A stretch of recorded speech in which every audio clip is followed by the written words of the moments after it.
Okay, so I do want to say I've been an SMG4 fan since SMG4's video on Baldi's Basics. Mario goes to Baldi's Basics. That video attracted me to SMG4. And obviously, hearing his announcement back when the end of What Fee 2025, his video, thank you everybody. Like, it's obviously heart wrenching that his thing's about to end. Like, this fun thing that I enjoyed watching for so long. And I have my ideas of how I'm going to approach that video because obviously I'm not going to get it done in any time.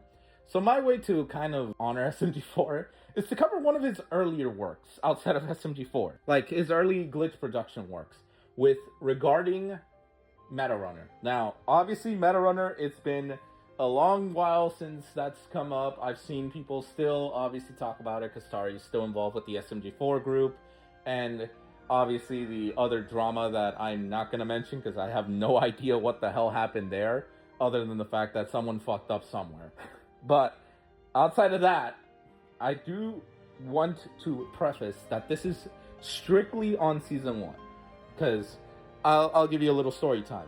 Geek358 underscore 2 gave me this like attention, like, hey, go watch this, and she got me invested in Meta Runners because we watched it through and through, and I found myself enjoying it a lot.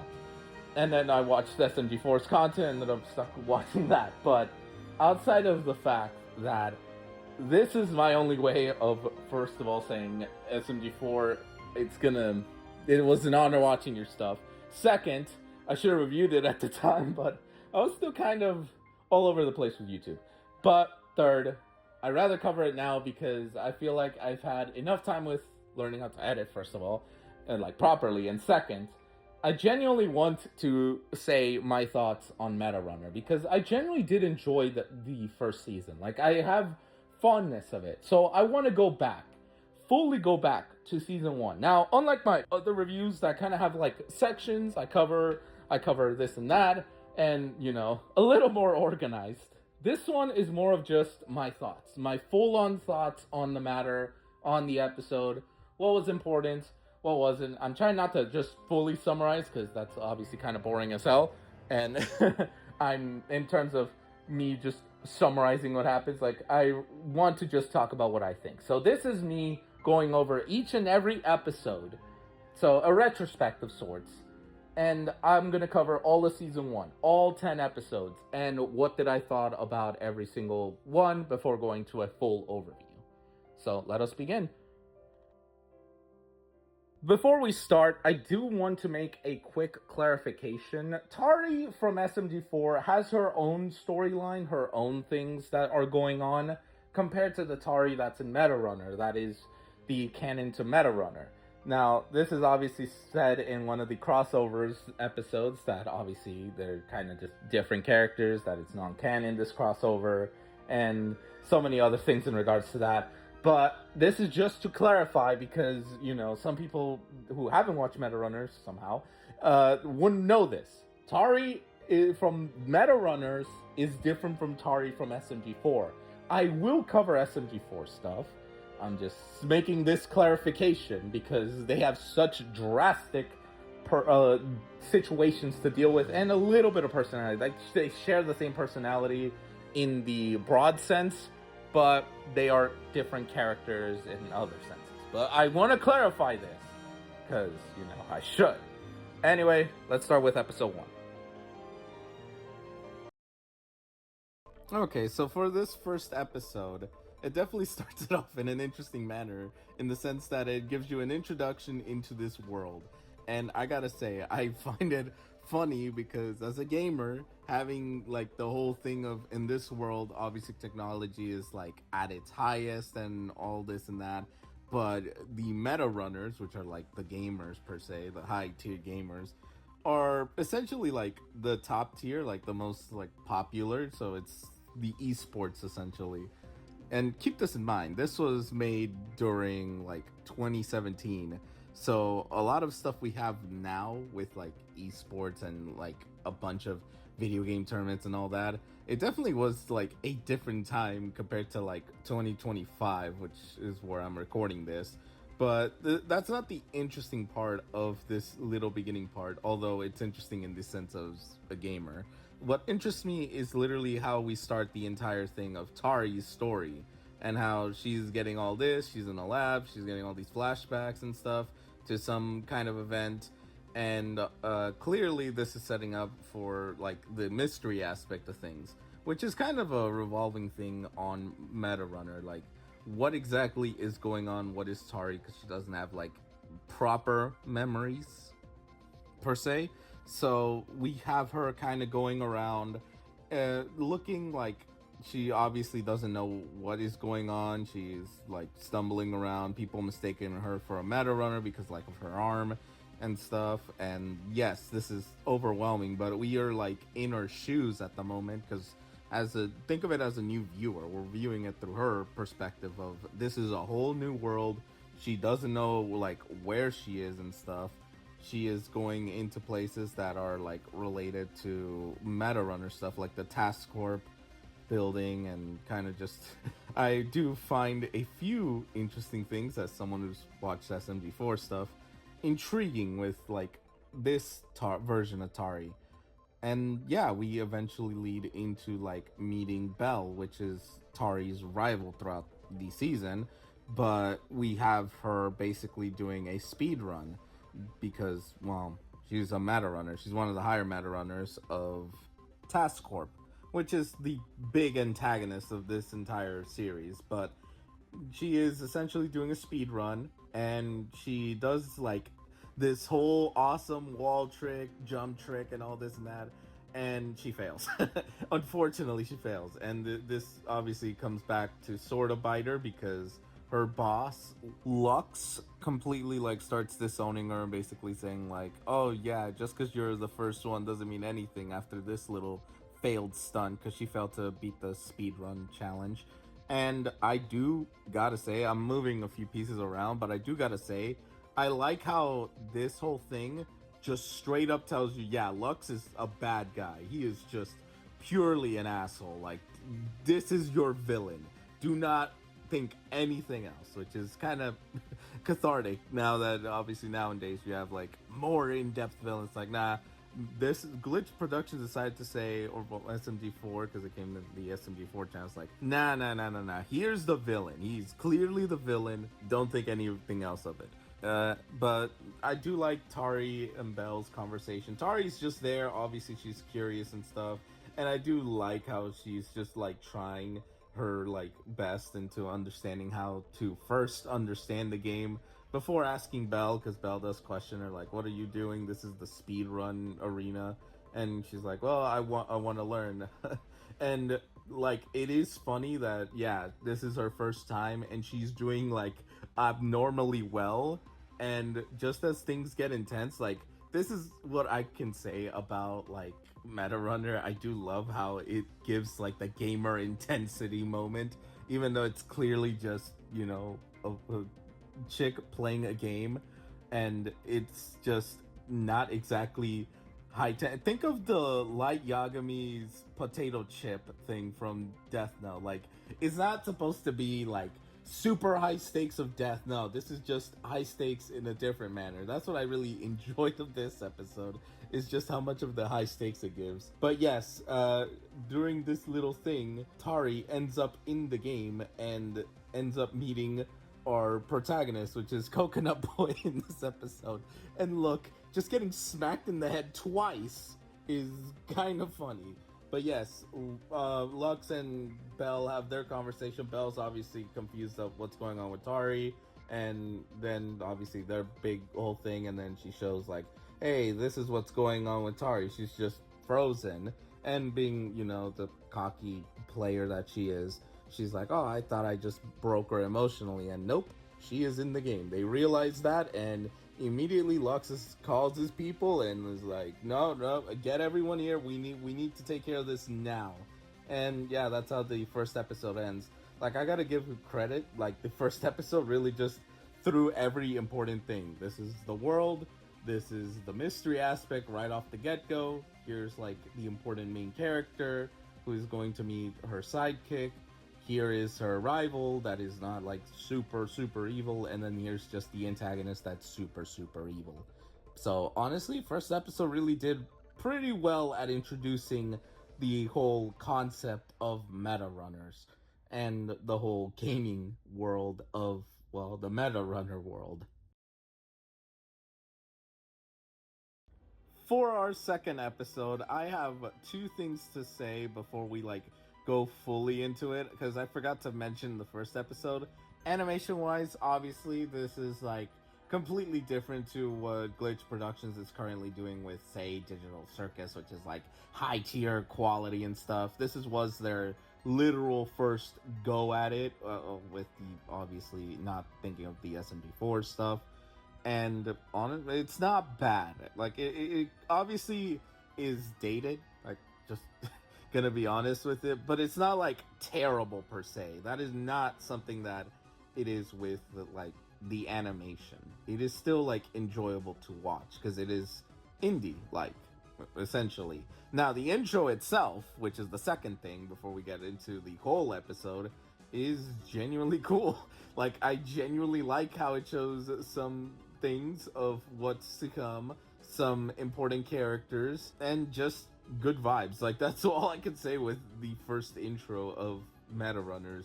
Or, well, you know, the season 1 intro. It is pretty much the good vibes and showing us more or less the important things that are gonna happen. But yes, let's go with the actual episode. And yeah, I gotta say, Theo, like, preparing, yes, the coconut boy is Theo. Like, I do like the interaction with him and Tari, how Tari eventually does convince Theo that she is not a threat, and just finding him like suspicious, just giving her a look of just, you sound like a final boss, and just kind of not like really viewing her as someone that isn't a threat for a moment. And Tari just having that awkward smile is so wholesome. But yes, eventually, like, they do kind of become friends, and Tari is going with Theo into the whole game, and just it being the king of the lands and doing a bunch of shenanigans, essentially. Like, with this aspect of the episode, it's Tari kind of going through the video game and basically learning the mechanics in more like VR-esque, but high tier VR. Think Sword Art Online, if I had to basically make a comparison per se. And I can't help but enjoy, like, the idea of just getting into a video game and actually interacting with it. That is obviously most gamers' favorite, well, most gamers' dreams, to just go into a video game, unless you're like someone who wants to go into fucking Dark Souls for whatever fucking reason and just go and suffer, or Elden Ring and just go and do a bunch of crazy shenanigans like that. Then honestly, that's you. But yes, that is mostly her part of the story, because it does tie into what's going on in the outside world, which is Belle and Lux. They're clearly dealing with the issue that, well, Tari is in the video game, so they basically had to kick everyone out. And first of all, Belle's sarcasticness is too funny, because obviously a guy is saying, oh, if I wanted to buy this thing, and she's like, yeah, it'll be here tomorrow. I can't help but laugh. And I forgot to mention, freaking Tari and Theo's conversation. She's trying to explain, like, she was playing a video game, she saw a bright light, and then she's here. And I love Theo's logic of, oh, then you die. It's like bright light and shit. Like, obviously it's normal-ish dialogue, but I don't know why I find it funny. But yeah, Belle is obviously like kicking people out. She sees like an old footage of her and someone else who is going to obviously play an important role because of how she acts. Completely like very annoyed with the robot that commercial is playing again, and it's from a year ago, so this implies like she's been at it for a year, because it's like for new meta runners kind of commercial of like, hey, you come and become a meta runner, one of the new ones and stuff. So she's been grinding and you know, stuff. But the conversation between Lux and Bell is more on the fact that Tari here is able to warp into a video game, and that kind of technology is completely new because the whole meta runner, like the meta arm and stuff, that was created by Lux, the Task Corp, that essentially, and it's evolved like the whole gaming aspect of things, and clearly being able to go into a video game is one hell of a business idea and stuff. And the fact that he's bringing up these other companies that honestly are just to show like more world building, and Bell being like, hell no, I don't want other companies to take it. I want to be the one to lead it because, first person to do it tends to always be like the one everyone remembers the most, essentially. So yeah, she is on board with whatever Lux is up to, which does bring back into Lux eventually speaking to both Tari and Theo with an evil Theo looking character. And they're attempting to what seems to be mess with Tari's arm, which causes, well, damage to her. And obviously, this causes issues, and she kind of explodes. Or, well, I wouldn't say explode. I mean, she kind of does a weird wave thing that sends everyone like back, because obviously they kept trying to like mess with her thing and her little meta arm, and that backfired on them. And the episode ends with one hell of a cliffhanger that Theo is in the real world. And obviously that is a whole different mess of things. But yeah, this episode clear, like, yeah, Belle is not like evil per se. It mostly seems like she has her own issues and stuff, but she is following Lux. But Lux is clearly the evil one. Like, he's a evil businessman. He sees an opportunity, he's gonna want to take it, which is obviously Tari's whole thing.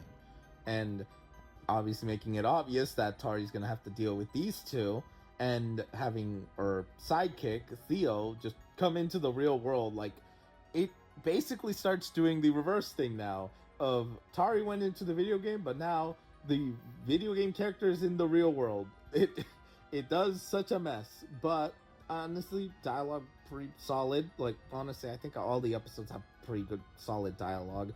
There may be a few here and there were soft, but I think everything they all did well, so just gonna say that flat. But for an episode, like I said, in previous episode, building it up, this one continues to build it up, so pretty good episode. Episode 3 is where I feel like everything is starting to ramp up in terms of stakes, because we clearly have where Tari is kind of meeting Lux. Lux is speaking at first like, oh, this was our bad. We didn't mean to harm you. We're here to help. Just trying to manipulate, or more or less trying to twist certain things, because they're clearly trying to do something with her arm. Getting her out of there was mostly just happens to have happened. But having Theo come out of the game clearly brings way more interest for a businessman, because that within itself, you could bring video game characters out of their cartridges and stuff and promote them and have them do a bunch of shenanigans in order to get your business up. Like, clearly that alone would get Lux to immediately want Tari even more, and Tari being able to tell that, yeah, these guys are dangerous, and telling Theo like, yeah, we need to go. And they're blocked because, I mean, it's not going to be easy. Theo does his thing, and it happens to work. It just stuns the guy, and they immediately make a run for it. But I do like the spiel on Lux. Like, Lux is just purely a villain. I think Lux really sells well, like just this evil businessman that he's not going to go and put a fight himself. He's got his people. He's intelligent enough to know when to chase and when not, because Belle was going to go and run after Tari and Theo, but Lux stops her and literally says, no, don't do that. If we start chasing, the press will be all over it. Like, he's thinking in an intelligent way. Like, why attract unnecessary attention towards the business? So he basically says, I'll take care of it, in his evil voice. We obviously have Tari and Theo kind of running around. Eventually, Tari has to kind of tell Theo that they're in the real world. They can't really be messing around. Like, Theo's abilities aren't going to fully work like they did in the video game, because he does interpret the world as a video game, like a secret level and stuff, because he's a video game character and he's self-aware of it. So I mean, it makes sense.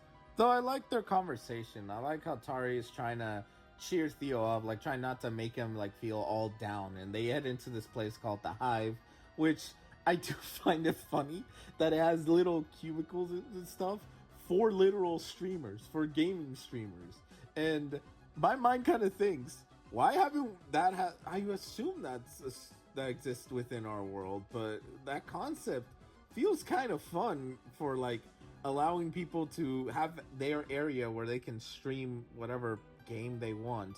So they obviously are there to hide, and we do get a little bit of flashes from like the first episode's little flashbacks per se. Well, the hidden memories within Tari, and it kind of just shows that there's still the mystery aspect. But as Tari wakes up, and there happens to be a view count of 23 people because Theo was streaming, he clearly just gave them away where they're at. And yeah, the chase scene and all that, it is pretty intriguing, as well as the conversation between Tari and Belle. But before going to that conversation, I gotta find it funny that Theo really tried to use bananas on these guys, and it clearly doesn't work, which shows like Theo's mentality is on video game logic, and in the real world video game logic doesn't always work. So I feel bad for him. But speaking of Tari and Belle, now I gotta say, like, Belle is obviously the main rival of Tari, because it's clear that from the intro alone. But here obviously Tari is scared and stuff because clearly she doesn't have any memories of who she is. She's being chased down within her first day. She is obviously being, well, it's hunted down, really. And Belle here, like, she clearly wants whatever Tari has, and she wants to be number one. Though the exact thing of Tari asking you, how far would you go just to be good at, or number one at video games and stuff, it is kind of insane how Belle here, like, it's even funny that Belle tries to excuse Lux's thing of hurting people, because Tari does question her about it, and she's like, well, Lux has hurt a lot of people. Like, you can tell right here that she clearly is a little bothered by that, but she is ignoring it if she can get number one, considering the fact that Lux did threaten that he can easily take away Belle's ability to be at the top. And that alone is enough to at least keep her in line, because that's what she wants. Now, for Theo to escape these two guys, I find it funny that he is cornered, and he is nearly, well, stun baton, and yet he uses his, obviously, video game skills to use boxes that don't even seem to have anything on them to knock out these two guys and escape, which is funny because Belle berates them on how they lost him. And yes, clearly Tari is captured, and Theo feels, well, down because he can't really do anything, and he knows it at this point now that he got lucky, but he doesn't have the video game skills to really pull off a successful rescue mission. And the episode ends in a helpful note, because we have a new character that comes in and is essentially gonna say, like, hey, I got this, like, essentially saying, don't worry about it, your friend is going to be rescued. Like, that's one fun way to just end the episode, just to tell the audience, don't worry about it, next episode Tari will be safe. So yeah, overall, like, clearly this shows like Belle is, there's hints of it that she is somewhat against Lux, but her desire to not want to lose her status, wanting to be number one, all these bad traits are what's keeping her from truly rebelling against Lux. Because otherwise, I mean, she would go against it, because she has confronted him, and she definitely gives him a lot of shit, so it's not like he has full mental control over her. It's just that there are certain things that she's not willing to compromise. And Lux, like, I mean, Lux, I've been saying it at this point, he's just a good villain. Like, dude gives the aura of just, I am the bad guy and I'm gonna get what I want, which is, like, you know, intriguing. Now, episode 4 starts off in a more talkative way of just Tari versus Bell in regards to like their discussion. Bell like, oh, don't worry, Das Corp is like good, you'll be fine. We're not here to hurt you. And Tari obviously saying like they're clearly hunting me down. That was the whole thing. And why should I trust Task Corp? But like they're trying to harm me because they obviously Tari got harmed during like obviously Tari's the one saying this, but that Tari got harmed when they were trying to mess with her arm. Obviously, Belle got mad and is infuriated with Tari just not wanting to go with Luxus and just actually help what he's up to, as well as the fact saying that an arm is the least thing that a meta runner can lose, and saying that her friends, like, she's watched them giving their all and stuff. And Tari makes one hell of a good point that this is all under their own free will. Tari, unfortunately, is not that. She doesn't want to do anything of whatever Lux is up to, and he's forcing her. And, well, I mean, look at it. They're in a van with 2 guards, which, by the way, it makes me laugh at the fact that Belle is saying some achievement she pulled off, and the guards have no dialogue. It's like, oh, thumbs up, like, oh, good job. I don't know. It's just funny. But yes, they are like the guy from last episode was able to ram a vehicle into the van that Tari's in. She's able to get out, and this essentially leads into a car chase. Now, I do find it a little intriguing that Belle does bring back something about like they're gonna go and chase after Tari and Theo and New Guy, and she does question Lux, like, because he tells her, you're gonna drive, come on. And she's like, wait, but what about like the whole press thing? Is like, tilted windows, don't worry about it. And yes, it is intriguing that she can't really drive the car normally. She has to use like the controller and stuff. And yeah, I just find that absurdly funny. And just watching like Theo and Tari meet Lamar, and honestly, Lamar is just, dude has like a fun way of just speaking. Like, Tari is questioning him, and I love his response to that. Like, that's a fun way of saying thank you to the guy who saved you. And look, not only that, but also him having a little body pillow right in the back is so funny. Dude is pretty much just, honestly, he is a fun character. Like, just the introduction alone from last episode of how confident he is ramming a vehicle in and able to basically get out of the jam they were in of being chased around, at least for a bit, before they obviously were kind of in a dead end. And I just love Tari right here. I just like the fact that she has the vision of just being able to like see different possibilities and stuff. If I can equate to anything that I've ever played, it would be the Batman Telltale, which I'll show on screen, obviously, of what I'm referring to. Like, she's able to view these, like, possible ways to get out of a jam, takes the wheel, or, well, the controller in this case, and is able to first give Theo something so he can throw and be able to allow them to have, like, a little ramp of sorts and be able to drive around the blockade that they were in. And yeah, that's how they were able to escape. And it is one of the most cleverest ways I've seen how an escape is done. And I gotta give Glitch Production credit for this. Like the creativity in this series really impresses me, like, to such a high degree. Hell, she even surprised Lux, because he's like, Tari, because he notices that she's the one driving. She surprised Belle, who was like, what the fuck? And Lamar just glazing her before saying, hey, give me the controller back, because you're driving on the wrong side of the road.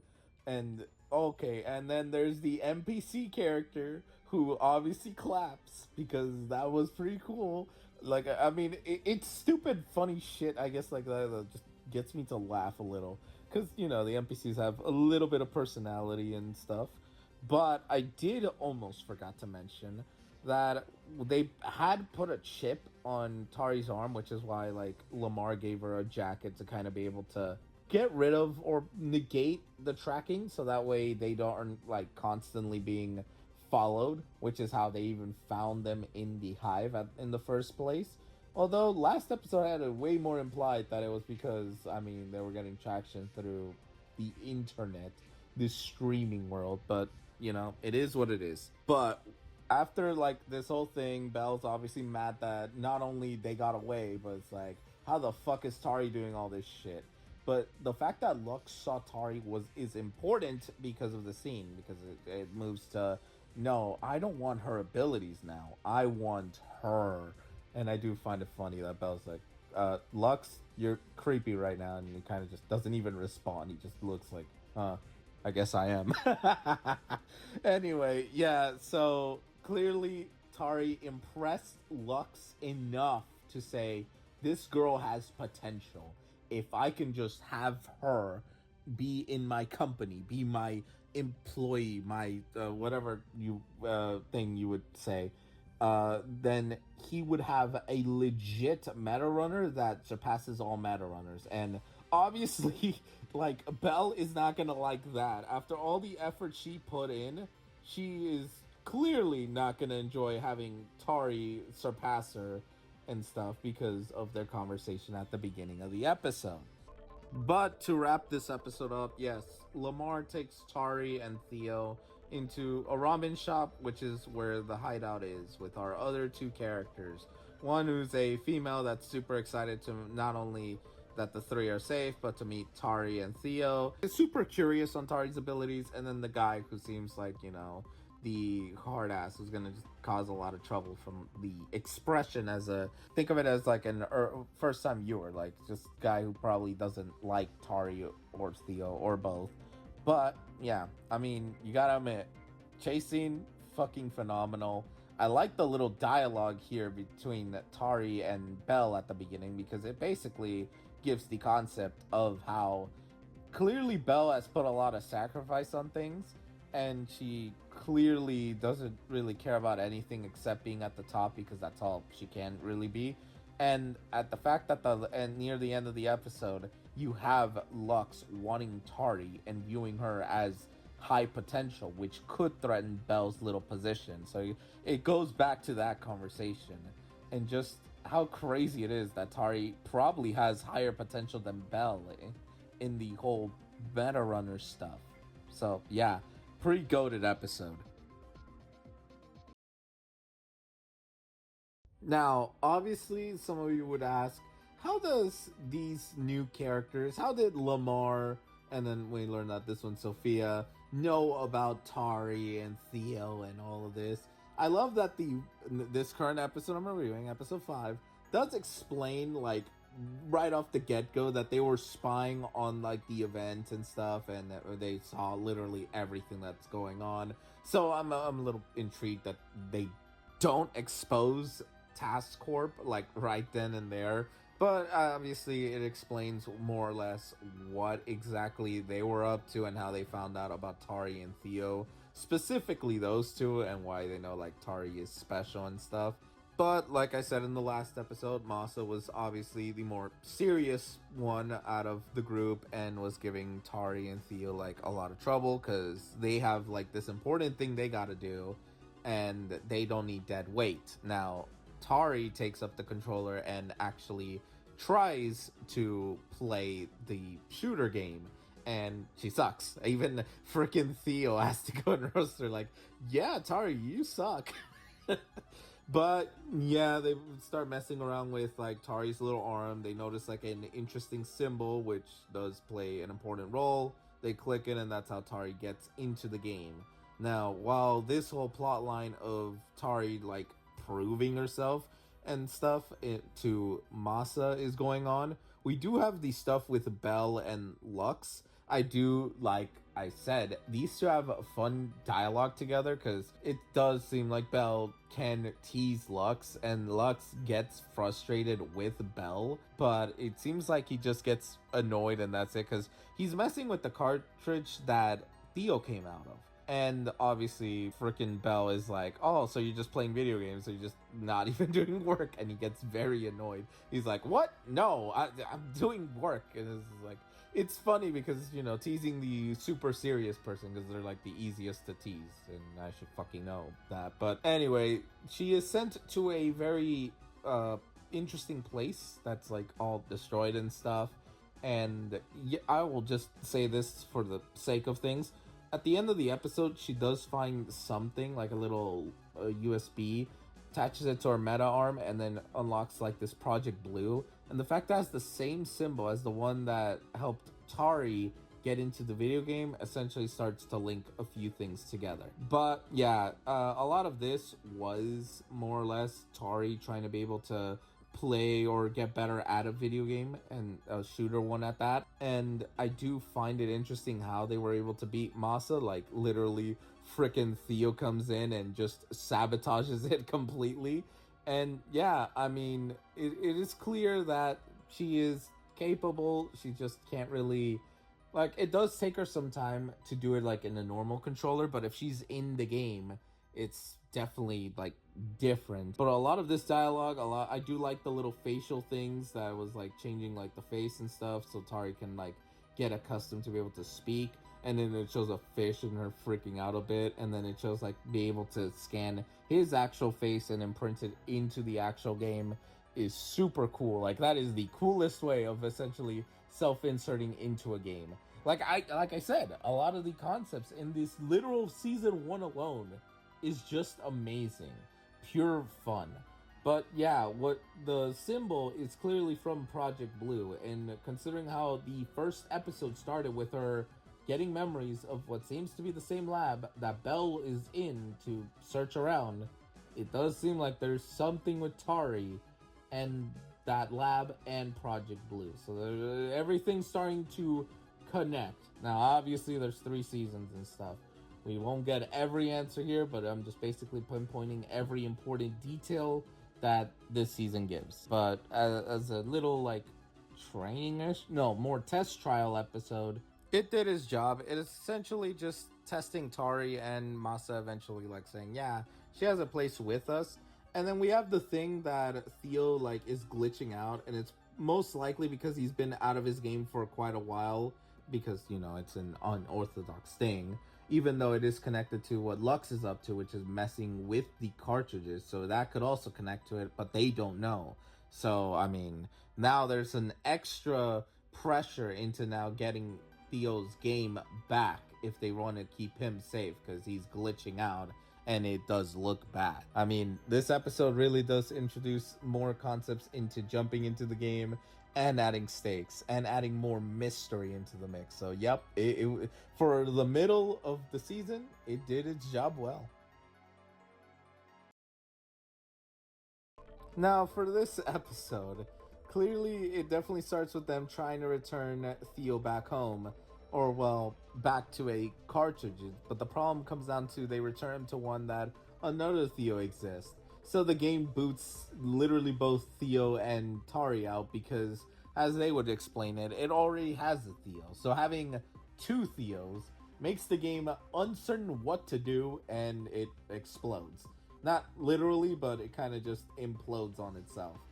But this turns into a different conversation because obviously now they have to get the real cartridge, and they know that it's in Task Corp. So Masa does say we should go with the plan Silent Demon, which is supposedly a plan to be able to shut down the Task Corp servers and give the Sophia a chance to hack into their systems to get all the information they need to essentially take down Task Corp.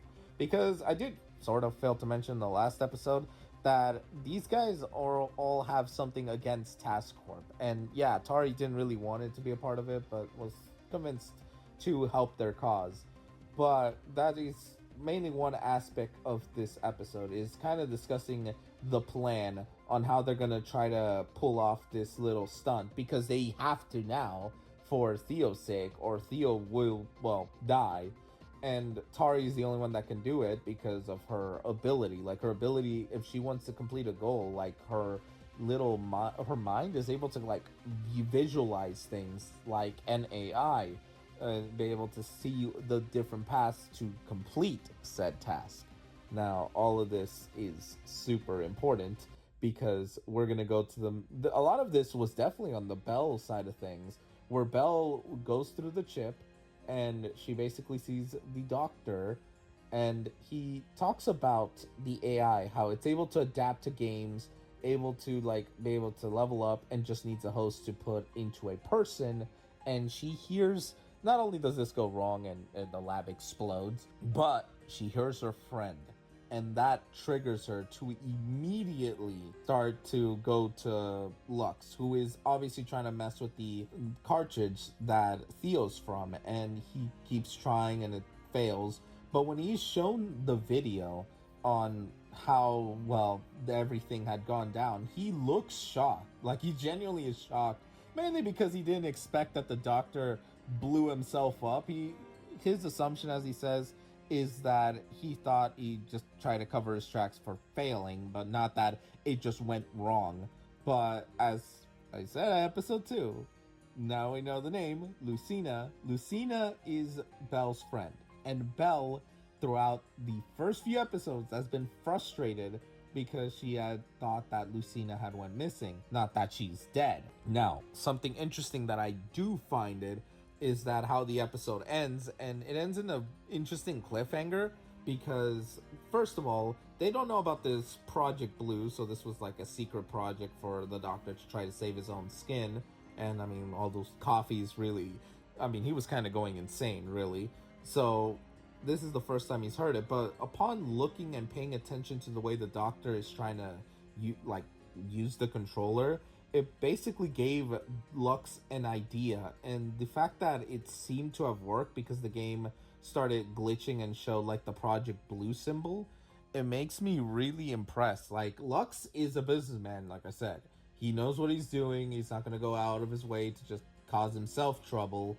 But the fact that he was able to keep an eye on such a tiny detail, pull that little thing off, and for it to work, like, this is more a stroke of luck for his part than anything else. But I gotta say, it really is impressive. Like, I do like how this season in particular, because we're ruining season 1, how it basically jumps back. It shows you a lot on like Tari stuff, gives you enough of what you need, and then whenever it's necessary, we go to Belle and Lux and show what they're up to, because they are doing things that are going to be important for the story. It's very rare to have the villain side or the antagonist have like a section of episodes where you see what they're up to. And I gotta say, I'm really impressed. Like, I know I say that a lot within these episodes, but it's just impressive how kind of everything goes, how like the plan. I do love the chibi versions of them. It's so wholesome. Also, by the way, there's a little SMG4 and Psycho little tease right there, like their little logos, like SMG4's usual logo, and then Psycho Taru's like little logo for like her rock band stuff. So a little fun Easter egg that I can't help but not say. Like, I have to say it because I'm an SMG4 fan, and it's the law to say it. Anyway, not the point. Point is that this was a good episode. It essentially starts to show us, okay, we're past the halfway point. We need to actually start telling you what's gonna happen, what both sides are up to, what they're both discovering, because they're discovering very drastically different things, and how this is all gonna lead into the climax of this season. Okay, so I gotta say, for this episode, like, a lot of the Tari stuff is focused on her pulling off this super crazy glitch, which is essentially, well, first of all, the environment, it gives me Fortnite vibes with just magic involved. I find it funny how everything kind of goes. Like, Theo is clearly having fun because he's in a whole different video game with a whole different environment with a whole different kind of set of things. So imagine that, a video game character getting to do different things. Almost like Wreck-It Ralph, for example. He got to do a bunch of random shit. But that's besides the point. The main thing is they're having her train into, first of all, going up into the sky, then falling at the right speed and angle in order to hit the ground and cause the glitch that will cause all of the servers to go down, since the whole point is for her to go through the level and cause the whole thing to just collapse within itself. And that's a lot of the training. We get like a little training montage, or well, maybe not little, but we do get her trying and attempting, and just her dying and dying and dying again, before we kind of reach into the Belle stuff, which is Belle and Lucina relationship per se, because this is clearly showing that these two are super close, since obviously Belle is showing here that she is like hasn't been at the top, is currently working to get back her like speed run thing, and that we saw from episode 1, just obviously just before all those events and the stuff that happened to Lucina. But we see that Lucina is able to talk through to Belle and telling her like, yes, she can work hard, but at 3 a.m. is probably not a good idea, because she's just gonna get tired out, and then when she actually has to go do the real thing, she'll fail. So she says it in a way to obviously get her to actually go to bed and sleep. They basically, I do love their conversation. It's definitely just, they know each other, they know how to speak to each other, and not only that, Lucina knows how to basically tell Belle go to sleep.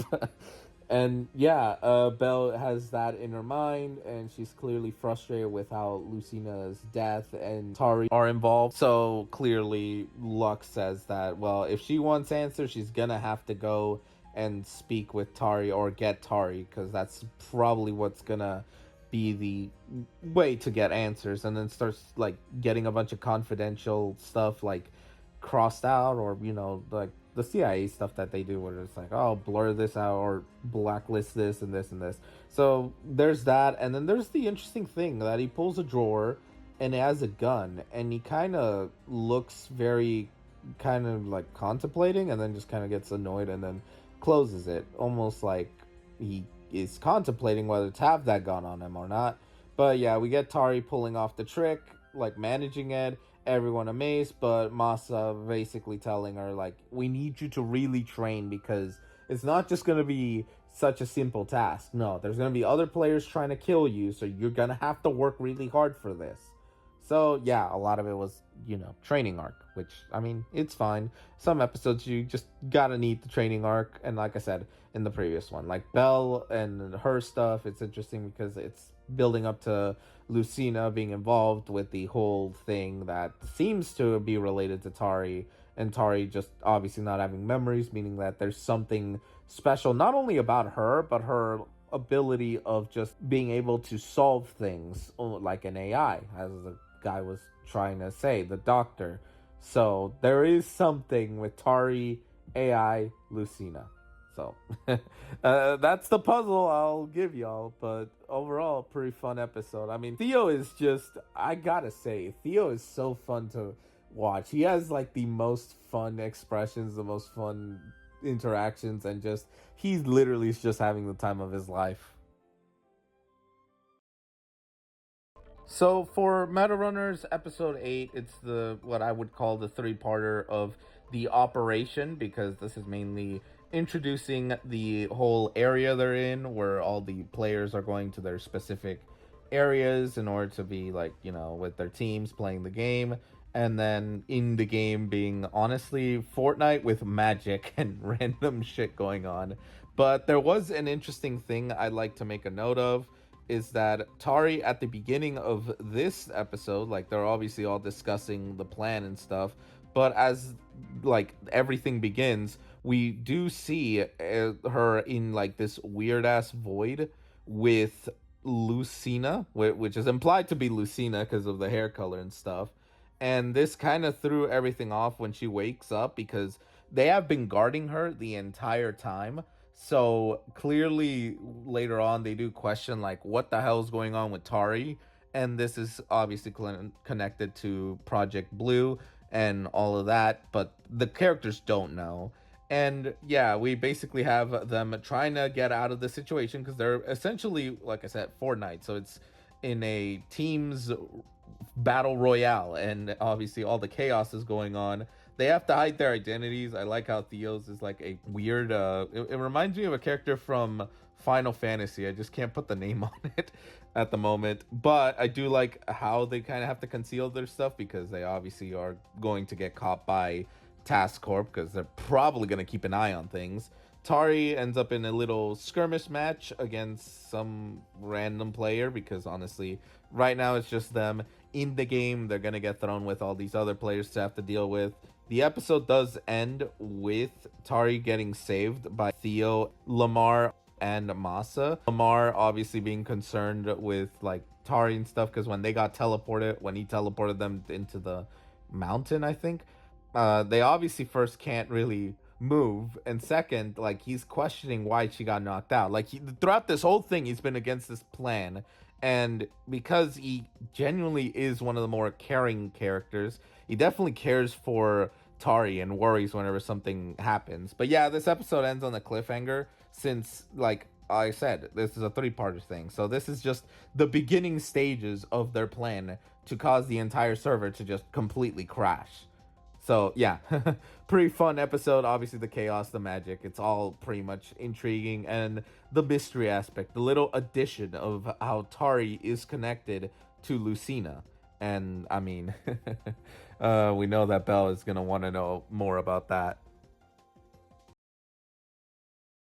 Now, this episode is the beginning turning point where Masa, Lamar, Theo, and Tari obviously are working together against these like scrubs per se, and they end up in a bit of a confined problem because they're obviously a little stronger, and not to mention after the entire fight kind of happens, which by the way, fighting is pretty impressive for its time. Right now, it's, I guess you could say it's still good. Like, I'm not gonna disagree with that statement. Some could argue like, hey, it hasn't aged well. It's like, okay, that's fine opinion.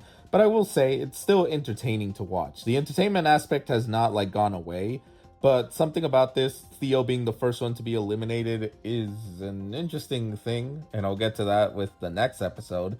But I do want to make a note that while like Lamar is obviously like praising Tari and then praising Theo, because Theo does get annoyed that he had killed people and stuff, and I do like how it looks within the game that he is addressing to Theo. So I do like the little showing that he's like speaking both in real world and in the game, and Tari obviously kind of lamenting that she needed help. They go off and guess who was basically causing trouble for them and is going to cause more trouble for them, Belle. The fact that Belle is aware of Masa is not only a big problem, but the fact that you have her boss is basically telling her that I need them eliminated. Your objective is to eliminate them, not talk to her. And yeah, Belle is way too like revenge mental state, or completely just out for Tari, that she does not actually care about whatever Lux wants. And this is the thing. This shows her to be a separate antagonist per se. Lux is more, I want this done. No excuses. We can deal about the details later. Belle is out for revenge now because she thinks that Tari had done something to Lucina. And considering there's a connection between Project Blue, I don't blame her. Now, when the second she makes her appearance to the group, because obviously she didn't listen, and first she eliminated Lamar, and then she has a conversation with Masa, and obviously Lamar's freaking the fuck out because the second Belle's involved, they're basically indicating that, yeah, Lux is probably aware of what they're up to. Now, the interesting thing is the argument between Belle and Masa, because they are obviously arguing between, like, this is involving Lucinia, and it's clear that the second that name is mentioned, like, Tari is starting to get, like, back to that thing that happened in the previous episode, back to that little thing with Lucinia there. But I do like the fact that Masa got decommissioned because he obviously had a feeling that Lux had done something to a friend. Not only that, but he was obviously the team captain of the task corp, so information that we weren't like privy to until now. Belle basically angry with Masa because they were clearly close. It's not like she betrayed him or anything in the grand scheme of things of overthrowing Masa to become the best. No, the fact that she says she tried to talk Masa out of it, and that she obviously still trusts Lux despite him being a complete other prick, and it's more of just her needing this, but also at the same time, she, despite like the decommissioning stuff after like Masa tried to do, well, private hacking in the servers, Like, it's clear that Belle does care to an extent, but she's not going to put her own career in the line for a friend. And I mean, that's kind of a tough call here and there, because on the one hand, you're obviously backstabbing a friend, but on the other, it's clear that, I mean, Belle really does value her friendship with Masa, considering she then just outright killed him. Because they do have their fight. Like, they obviously have to have their big fight. Tari tries to escape. That doesn't work. And yeah, unfortunately, Belle just manages to completely beat Masa, but that was because she managed to use Tari as a way to force Masa to defend her, and then obviously completely kills him without hesitation. before clearly wanting to torture the hell out of Tari, because she is obviously wanting answers for Lucidia's death, since she has the footage in regards to mostly what kind of happened to Lucidia, but that's more related to Project Blue, which unfortunately Masa is not aware of this, since he still believes Lux did something. But yeah, I mean, it's a solid episode, considering that we get to see Belle show that she is a very skilled gamer. But yeah, the fighting here is probably one of my favorites. Now, unfortunately, just Masa losing, I feel bad for that. And Tari getting, like, trapped is obviously unfortunate. But the interesting thing here is that clearly Lux is watching, and she just hungs up on him and just wants answers. So clearly she is on a whole revenge path. And considering that Lux has been constantly getting annoyed with Belle's rebellion state and constantly doing whatever the hell she wants, it's obviously going to bite her in the ass later on. Because there's only so much Lux is going to put up for his number one meta runner before it finally gets to him that, yeah, she's just a lost cause. She's just going to do whatever the hell she wants, and this can cause me trouble in the future. But still, pretty much, I mean, this is a banger episode. Like, we're right at the finale, and, I mean, shit is going downhill. Now, for the grand finale of the season, I have to say, obviously, it is the longest one, nearly going to 20 minutes. Although, I mean, 17 minutes and 55 seconds is still pretty long.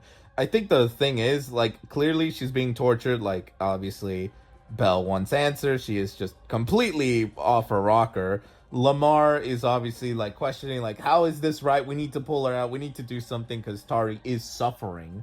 And Masa just kind of unable to really, they can't really do much here. And yet, despite the fact that Tari is at a disadvantage here, she still manages to turn things around, which is the badass way. Like, clearly she uses the fact that Belle wants answers, so she's like, all right, because she doesn't really know what's going on. And yet she says she's gonna say something, and right as Belle lets her guard down, I like Tari's line of, you called game too early, like essentially saying you should have went through with it. And she uses these cool abilities, to first get Belle away from her, then manages to use air to push, like, the thing on top of her away, and then pulls herself out of there. And then she quickly, like, is able to get, like, the trajectory she needs in order to try to crash the game. And even when Belle continues to try to go after her, so a fight on the air, unfortunately, Tari was just too good, and she completed her task. And right as she goes through the game, now this is the thing I wanted to definitely speak of the most in terms of visuals. This was probably one of the most beautiful sceneries per se. Like, you see Tari just seeing, like, from the other side of just the game, but like all of it is crashing and all. And then you see Lucina, and the fact that Lucina is looking at her, like, at first she doesn't look anything particular until you see, like, what seems to be burn marks. That helps indicate that, yeah, she's hurt. She got hurt. And not only that, but also the fact that she has, like, this somber smile. Like, it's a bit haunting, if I had to say, before Tari goes back to the real world. And yeah, everything, like, had crashed. All the private servers have essentially gone all over the haywire, and they try to get away. Unfortunately, they're captured. Lux has been, like, a few steps ahead of them.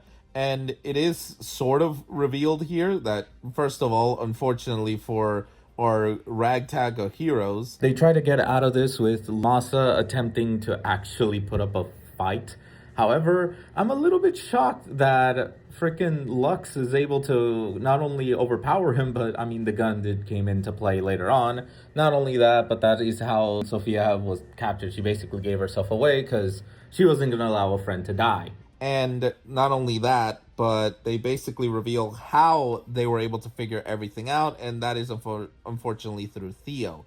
Theo is the one that was like the spy, because like I said in previous episodes, like him grabbing Theo's cartridge and messing with it had eventually helped them realize that they can use whatever he's seeing to their advantage, because they were able to figure a way to get to see what the others are up to. So using weird ass video game logic in a sense to basically show Lux the plan. So that's how they were mostly highly aware of everything. How Belle was essentially able to keep up with them, and then it'll start eliminating them. Should plan one like be failed, they obviously had a backup plan to get them physically, but the first one was just to basically knock them out of the server and eventually capture them. I had assumed that they would, but the second that everything went to shit for their first plan, because Belle did not listen at all, and also like Tari had managed to crash the servers, like they had to prioritize fixing that, but also starting to capture everyone anyway. And yeah, it's all because Sophia is there because she wants to find out what happened to her sister Lucina. Obviously, Lamar is there with them to help, and Masa obviously believes that Lux had done something to Lucina, but it's eventually like they were able to reveal that Tari had some responsibility towards it, which causes, well, obviously confusion and stuff. Hell, the Belle shows Sophia the footage that kind of caused everything to go wrong for Lucina and the doctor. And yeah, it is unfortunate because they clearly care for Tari. They view her as a friend now, and yeah, to see that Tari could have been involved is something. And Lux basically having nothing to want to do with Belle is warranted, because here's the thing. Under normal things, this would be just like a backstaff betrayal per se. That, oh, Belle, the loyal subject, gets betrayed because she just followed the wrong guy. I mean, she's still following the wrong guy. But the thing here is that all episodes, at the very least, every majority of the episodes, you see that Belle is just not listening to what Lux wants, and that eventually culminates to, yeah, him not really giving a shit about her at this point. And yeah, everyone's gonna get captured. It's gonna go bad for like the rogue trio, being Lamar, Masa, and Sophia, and Tari decides to play like the sacrificing card, essentially saying, giving like Lux a deal. Belle kind of wants to shrug that off because like she's the hostage. What the hell can she do? Only for Lux to basically shut her up. And I found that just funny. But yes, the deal Tari throws at Lux was essentially going back to the first two episodes, that Lux wants Tari, and Tari is here sort of forced but willing to basically be one of his meta runners, so someone under his foot. And yes, he is obviously skeptical on this, because he does want Tari, but the thing is, she literally tried to ruin his servers and stuff. How can he realistically trust? So he does mention like there has to be some damage control, some compensation per se. And although Theo doesn't want this, unfortunately he can't really do much. And yeah, when his cartridge is like destroyed, we get to see what is essentially a semi-death, because it's not like he destroyed the full thing. There's still the little CPU that they have that they can still bring back Theo. But this is one hell of a fucking way to end the season. The heroes, the protagonists actually lose. And not only that, but Tari forced to become a meta runner for Task Corp, because she wants to make sure that Lamar, Masa get out of this unscathed, because they're not going to let Sophia stay there. She's like the tech person that can actually hack their shit, so they're not going to allow that. And yeah, we do have a post-credit scene in regards to Belle grabbing something and just not like showing it. We have like a little, what would you call this, cryo thing, which I 100% think it's Lucina. Because, by the way, I sort of just watched the first season. Like, I just kind of forgot about meta runners for such a long time. Yeah, burn me in the stake here and there. But this was a nice little revision. But I want to make a mention to the end credit scenes. Now, the end credit scenes are beautiful. They're beautifully done. They're like pretty hopeful in a sense. But in this episode, you don't see Tari at all. And it is with the most somber-esque kind of music to indicate that yes, Tari is no longer like in this bubbly, happy-ish world, which I kind of assumed this with her friends. No, now she's unfortunately captured. She is with the enemies now, unfortunately, because it's not like she wanted to, but she chose a way for her friends to not be, well, captured. And yeah, that is just unfortunate per se, but it did leave with a few interesting cliffhangers for the next season to pick up on. But overall, yeah, I gotta admit, SMG4, you had the balls to end the first season with one hell of a cliffhanger, having Lux, who is honestly pretty entertaining as a villain, having won what he wanted. From the beginning, he wanted Tari, and now he got Tari in a more semi-forced, consensual way, if that's what wording I'm gonna go with. But yeah, I mean, this episode was pretty fucking insane. Okay, for an overview of this season, I gotta say, obviously, Tari is the heart and soul of meta runners. Like, she is so wholesome. Theo is genuinely just a fun little side character, or I wouldn't say side character, but a fun companion of Tari. If anything, he is just as the main protagonist as Tari. It's just Tari has all of the main important plot points heading towards, well, her. Masa is obviously interesting, filled with a bunch of interesting like skill set, as well as his mindset that Task Corp needs to be, well, taken down, and how he even believed Lux had killed Lucina, and obviously with obvious reason, because Lux is usually one that does a bunch of shady shit. I mean, that's just business people.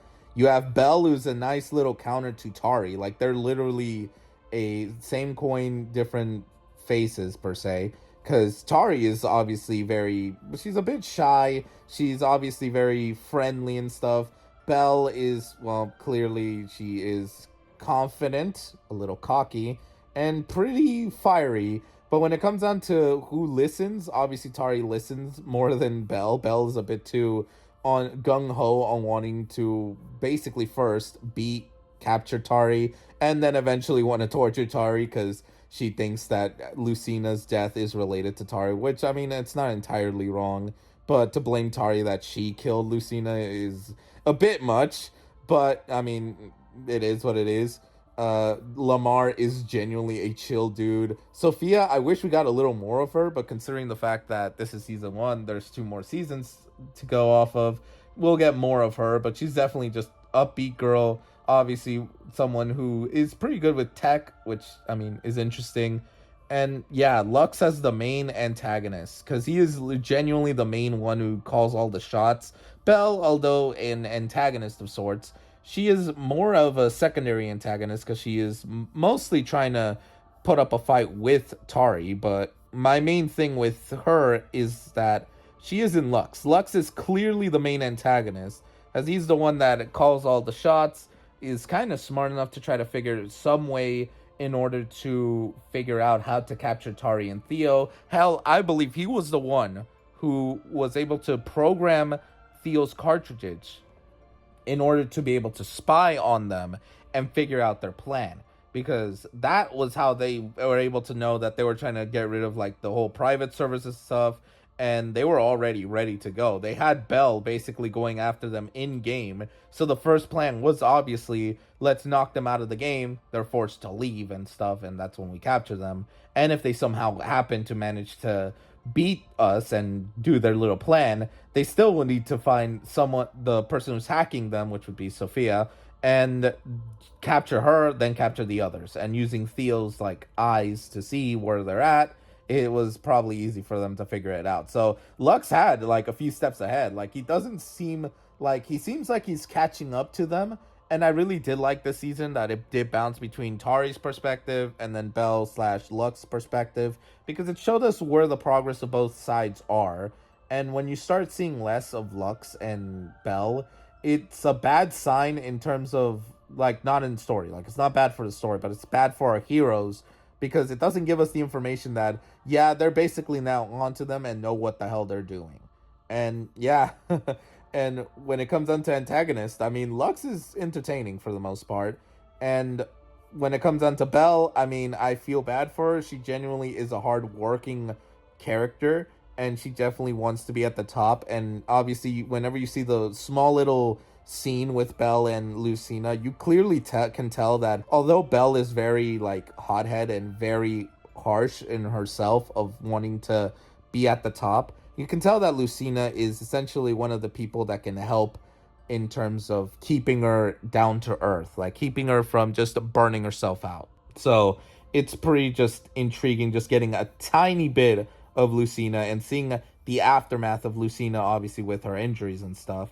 But Tari is just the heart and soul of this franchise for sure. But for this season, like, you get to see a little bit of her perspective of this whole new world with meta runners, which are gamers, being the ones at the very top, and companies obviously wanting to use that for their advantage because it's companies. What else would you expect? So honestly, for a first season, it genuinely hit a lot of fun stuff. It had a fun crew. It definitely went into the video game route in an interesting way. And yeah, honestly, I genuinely can say the first season was fun. Like, yeah, the way it ended is, I gotta say, one hell of an ending. It genuinely puts it that, yep, the heroes tried and they failed. So it makes it more of, I want to see the next season. What are they going to do? What's in the store for Tari? What is going to happen to Lamar and Masa? Because I doubt they're just going to stay down with it. How are they going to save Theo? Because there's no fucking way they're going to let Theo just be completely dead. How are they going to stop Lux? And what exactly is Belle going to do? Because Belle had grabbed something at the end of the season. And clearly that's setting up for something. And then the Lucina plotline. How is she going to come into the story? What is going to happen? And essentially, what exactly was Project Blue fully about? Because Tari, like, the way her abilities are, that she can engineer stuff with the whole being able to see possible routes to get what she needs, it's clear that she has an AI in her. Like, there is something related to the AI that the crazy-ass doctor, I forgot his name, the crazy doctor that tried to keep his career, essentially. But the one who created Project Blue, like, he was trying to clearly do something in regards to an AI to help the meta runners, and Tari has some connection to that. So we obviously have a little more mysteries to go. Do not spoil me what happens next. I will not be happy about it. It took me years to not get spoiled. I don't want to hear it. Anyway, yes, I will make another video for this. Like, this is clearly my way of showing appreciation to SMG4, considering that this started in their channel. And although it is part of the Glitch Productions, which, yes, I will cover other Glitch Production stuff. I guess, invested myself in this. I can't help but want to basically cover all of Glitch's stuff. That also includes SMG4. I gotta just figure a way how the hell to cover that, because that feels like other people have done it, other better people within the community have done it. But I will say this. Luke, Kevin, you guys created one hell of a series. I will just say, at least when it comes down to season 1, because once I get to season 2 stuff, I guarantee you, am basically walking in blind. But I will say, you guys made something awesome. And then obviously when it comes down to the SMG4 stuff, it's obviously sad that it's ending, but I mean, I'd rather it end in their terms than never end in any way and left on a cliffhanger in such a way that it just makes us all think, like, what could have the ending been? But yes, this is Green Warrior 291 signing out. I genuinely can't help but say I really enjoyed going back through Meta Runners. Like, going back through Meta Runners Season 1. Something that I genuinely liked. And I still like to this day. Like, don't get me wrong. Obviously, they've gotten better from the small little hints I've seen here and there. But in terms of animation, quality, looks. But I pretty much really love the premise. So, yeah. Hope you all enjoyed this video. I'll see y'all next time.